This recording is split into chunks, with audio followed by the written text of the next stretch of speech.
because our parents, ancestors were not politically inclined and not ready to betray any ethnic group. That is why today, Nigeria can confidently, deliberately marginalize, subjugate the people of the Midwestern region. The crime of the Oba of Benin is because he refused to sell anybody. And that is our crime as well. He refused to betray anybody. And those who have betrayed themselves, betraying other people, will now come out and tell us they are majority. We have not complained about Wazobia. It's your turn. Go ahead and enjoy it. But why can't you live us the way that we are? Now, this is what you do not understand. Because most of Magu people, Eka people, and Yoma people, you're sitting back and you feel it doesn't concern you. We're making a grievous mistake. Today, we have a lot of intellectual property, and we say littered across the globe. Is it not time we begin to write our history and keep the record straight? Is it not time we begin to form union and then engage all these professors who are traditionally inclined and let them begin to rewrite our history? Is it not time we begin to teach our children our language? When I was in this school, they used to teach me my language in the school.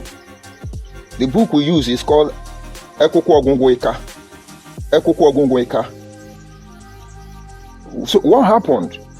Today, these Igbo Biafra people are putting pressure that they put Igbo compulsory in Nigerian school.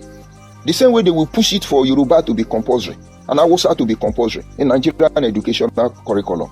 As if the rest of us doesn't matter. But they are not my concern. My concern is the Igbo people. They are crossing their boundary already. If we fail to do this at this moment, our children will blame us after we are long gone. So what happened to our language? Today, when you press your Android phone now, or certain computer, they will tell you, for English, press 1. For Igbo, press 2. For Yoruba, press 3. For Hausa, press 4. So for Abonko, which one are you going to press? For Ikwerenko, which one are you going to press? No, for Urubu and Ishekiri, Akwa Ibom, Ibibio, Efik and Anang, which one are you going to press? You have been assimilated already without your knowledge. But it's okay. It's only possible because we are not doing what we are supposed to do. And today, before our very eyes, they are taking our children to come on social media and tell you our history. I think all of you saw the one they call Igbo Izue, the Igbo boy, insulting the Obi of Agbo. But what are you doing about it? One of the oldest and the longest sitting monarch in Nigeria is from Eka, Obi Efizomo. They are on YouTube telling you that Obi Efizomo said that his kingdom comes from Uri. But they will not tell you those videos were edited and manipulated. Because they ask you a question that if you answer strictly, it will look as if you hate Ndibu. They did it to Omo of Okpana. And if you notice the brothers, Omo of Okpana was angry with them and called them a bluff and called off that meeting. Shame did not allow them to post it. That is the same thing they did to Obi of Owa. Today they are on social media claiming that they are from Uri. Who is Uri? Who is Akalaka? Who are they? What about people? Because some of you are being reserved. But they are not reserved when they approach us. When they insult Oba of Benin, insult Obi of Abo, they are not reserved. My brother, stop deceiving yourself. Stop deceiving yourself. Because God will not do for man what man should do for themselves. And so as we are talking today, they are everywhere rewriting our history. They are changing the narratives. This same problem I have complained, they did it to Ifeanyi Ato Okowa, the ex-governor of Delta State. In one of the interviews, they asked him, are you an Igbo man? Okowa diplomatically, I don't want to insult him, said, you see, the issue of being Igbo is cannot be overemphasized. But look at his body language. He just don't want to offend anybody. But only brave men like Nwike will tell you that Ikwiri is not Igbo. Because they have known the true nature of Igbo and they are not dependent on anybody for political relevance. But like my brother Otto Okowa, he knows the truth. Somewhere along the line, he is trying to, maintain the political status quo.